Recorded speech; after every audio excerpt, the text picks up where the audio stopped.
Today we will discuss about national park. तो आज का हमारा टॉपिक है नेशनल पार्क। तो सबसे पहले हम लोग इसकी डेफिनेशन नोट डाउन करेंगे। National park is an area that preserve natural environment. National park ऐसे एरिया होते हैं जिनके द्वारा नेचुरल इन्वायरमेंट को प्रिजर्व किया जाता है, उसका कंजर्वेशन किया जाता है। It is use for conservation purpose created and protected by national governments. Wild life conservation act 1972 के according national park biodiversity conservation के लिए आइडियल प्लेस है। तो वाइल्ड लाइफ कंजर्वेशन के लिए जो आदर्श जगह है वो कौन सी है? नेशनल पार्क है, जिसके अंतर्गत जो वाइल्ड लाइफ है उनका कंजर्वेशन किया जाता है, उनको संरक्षित रखा जाता है। National park are areas that aim to protect the natural environment. India has currently over 100 national park. There are flora and fauna are preserved in their natural state. तो नेशनल पार्क की अगर हम लोग बात करें तो एक प्रकार के इन सिटू कंजर्वेशन मेथड हो गए, जिनके अंतर्गत उनके नेचुरल हैबिटाट में ही जो फ्लोरा एंड फोना है उनको कंजर्वेशन किया जाता है। नेशनल पार्क में बायोडाइवर्सिटी सख्ती से प्रोटेक्टेड किए जाते हैं। Human activities is not allowed like raising है, फार्मिंग है, etc। इन नेशनल पार्क में निजी स्वामित्व के अधिकारों की भी अनुमति नहीं होती है। There are many national park in the world. World largest national park is Greenland national park was created in 1974 in USA। फिर आपके some examples of national park India are Jim Corbett National Park. The first national park in India was establishment in 1936 in Uttarakhand. जो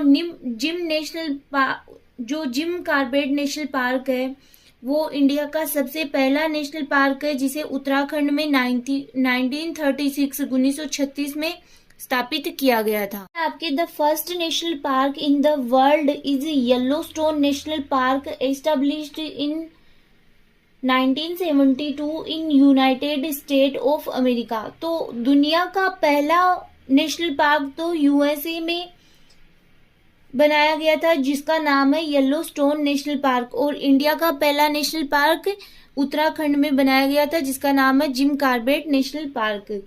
gym Corbett national park is also known as Hailey national park. फिर आपके characteristics of national park के क्या क्या जो characters है वो हम देख लेते हैं।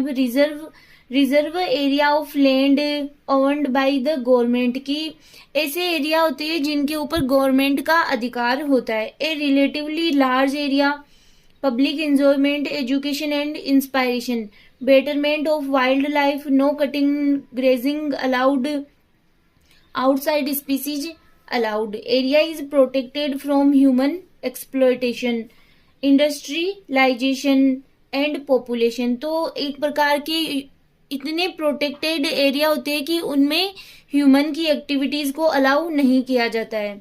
वाइल्ड लाइफ कंजर्वेशन एक्ट 1972 के अकॉर्डिंग जब भी स्टेट गवर्नमेंट को यह प्रतीत होता है कि एक रीजन या एरिया जो चाहे एक अभ्यारण्य के भीतर हो या ना हो, इकोलॉजी, लिविंग ऑर्गेनिज्म, भू आकृति विज्ञान या प्राणी विज्ञान संघ या महत्व के कारण की आवश्यकता होती है, वाइल्ड लाइफ के कंजर्वेशन या इसके डेवलपमेंट के लिए एक नेशनल पार्क के रूप में ऑर्गेनाइज किया जा सकता है।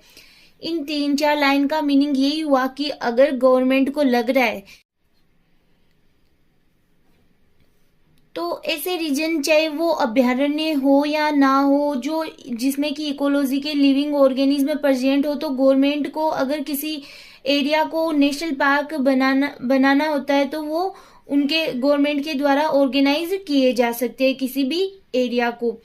फिर आपके benefits of national park, they conserve wildlife, they protect wildlife and their habitat, they provide animals a safe place to survive and reproduce, they protect places of natural beauty, they conserve tribes and culture, they conserve national parks history।